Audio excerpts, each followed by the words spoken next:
Marvel fans got several surprises at the Marvel Cinematic Universe panel at San Diego Comic-Con 2022, including the confirmation that the upcoming film, Black Panther: Wakanda Forever, will mark the official ending of Phase 4. Though the current phase has only a handful of canon projects left in its run, there are still several comic characters that have been confirmed to be introduced into the Marvel Cinematic Universe before the beginning of Phase 5. Jennifer Walters' She-Hulk. Tatiana Maslany's Marvel Cinematic Universe debut as Jennifer Walters, the She-Hulk, is on the horizon. This August, the character will be receiving her own 9-episode legal procedural series on Disney Plus entitled She-Hulk, Attorney at Law, which will feature her superhero origin and will explore Jennifer's relationship with her cousin Bruce. She-Hulk's introduction portends major things to come in the franchise with her character, who is a major member of the Avengers in the comics.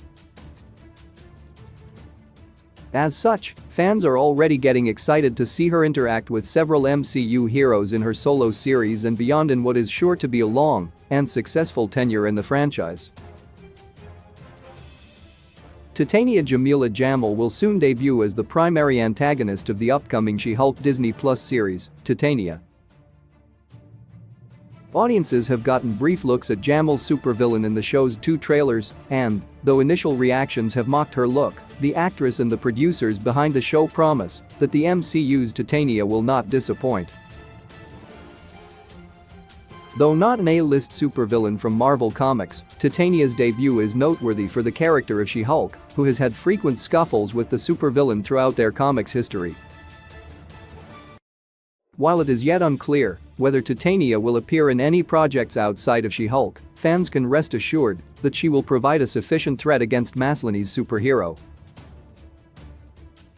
Namor the Submariner. A recent trailer for Black Panther: Wakanda Forever revealed that Tenoch Huerta will indeed be playing the King of Atlantis, Namor the Submariner, in the film.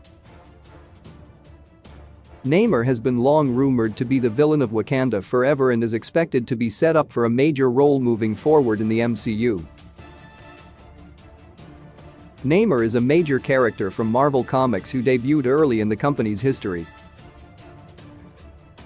He is considered to be Marvel's first mutant in terms of publication, making his debut shortly after the revelation of the MCU's first mutant, Kamala Khan, quite timely. Fans can likely expect to see plenty more from Huerta in the franchise after the events of Wakanda Forever. Frogman taking the form of a legal procedural, She-Hulk will feature several superheroes and supervillains that, for one reason or another, have trouble with the law. One such hero is Frogman, who is briefly seen during a recent trailer shot and will be played by an as yet undisclosed actor.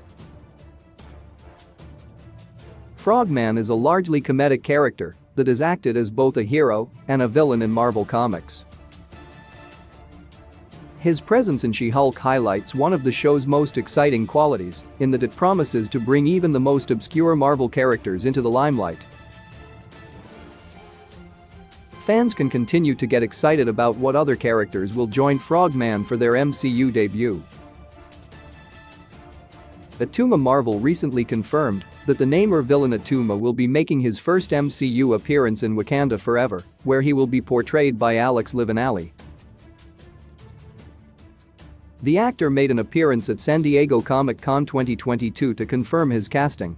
The appearance of Atuma in Wakanda Forever could indicate the direction of the film's plot, which sees Namor engage in war against the nation of Wakanda. However, given Atuma's reputation in Marvel Comics as a villain far worse than Namor has ever been, it may be that Wakanda Forever ends with an alliance between Atlantis and Wakanda to take down a common enemy. The Wrecking Crew. A recent trailer for She-Hulk, Attorney at Law seems to confirm the first live-action appearance of the supervillain team known as the Wrecking Crew. In Marvel Comics, this group most often consists of 4 criminals: Wrecker, Bulldozer, Thunderball, and Pilligriver, who use super-powered construction materials to commit their criminal acts. The Wrecking Crew is a fun B-list group of supervillains that turn up from time to time in Marvel Comics as a relatively minor threat to whatever hero they may face in any given appearance. They have faced off against the likes of She-Hulk, Spider-Man, and the Defenders over the years, making them quite accomplished villains that could be quite fun when adapted into the MCU. Elegila, the latest trailer for She-Hulk, depicted the titular superhero in what appears to be a support group for superpowered people. Among this smorgasbord of cameos is a character who closely resembles an obscure antagonist from Marvel Comics, Elegila, a Zorro-themed villain known for his skirmishes with Luke Cage and Iron Fist. Though the appearance of Elegila has not been officially confirmed by Marvel Studios, the mystery character's resemblance to his comic book counterpart is too spot on to deny. While the villain appears to be a very low-level threat in a world only increasing in superpowered people, the character has endless comedic potential as a member of this apparent support group. Man-Bull, among a litany of cameos in She-Hulk's superhero villain support group, is another character who appears to be modeled after the low-level villain Man-Bull.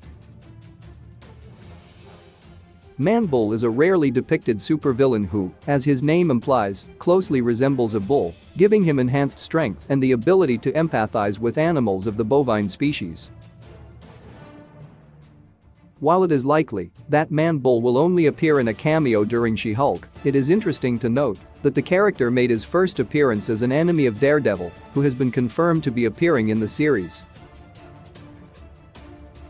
The D-list supervillain may in fact cross paths with Charlie Cox's Daredevil, who could very well be the one to bring Man-Bull to justice. Namora, Black Panther. Wakanda Forever has been confirmed to introduce the Atlantean Princess Namora, who will be portrayed by Mabel Cadena in the MCU. While little has been seen of the character in any promotional material, fans can expect to see plenty of Cadena's new character during the events of the upcoming Black Panther sequel, as Atlantis and Wakanda prepare for war. Marvel fans will immediately recognize Namora as the predecessor to Namorita, a clone version of the original Atlantean princess that goes on to become a notable superhero in the Marvel Universe. The coming of Namora could herald yet another major addition to the MCU's superhero ranks, as Cadena could prove to be one of Phase 4's most formative heroes. Riri Williams Ironheart. After months of speculation regarding Riri Williams' involvement in Wakanda Forever, it was revealed at San Diego Comic-Con 2022 that Dominique Thorne will indeed be making her MCU debut as the up-and-coming superhero in the highly anticipated finale to Phase 4. Fans know that Riri Williams is fated to become her own ironclad superhero in her spin-off Disney Plus series, Ironheart, which will premiere in 2024 as part of the MCU's Phase 5. Wakanda Forever, however, will set up the character's backstory and position her to take on the legacy of the late Tony Stark, making Riri Williams one of Phase 4's most exciting introductions.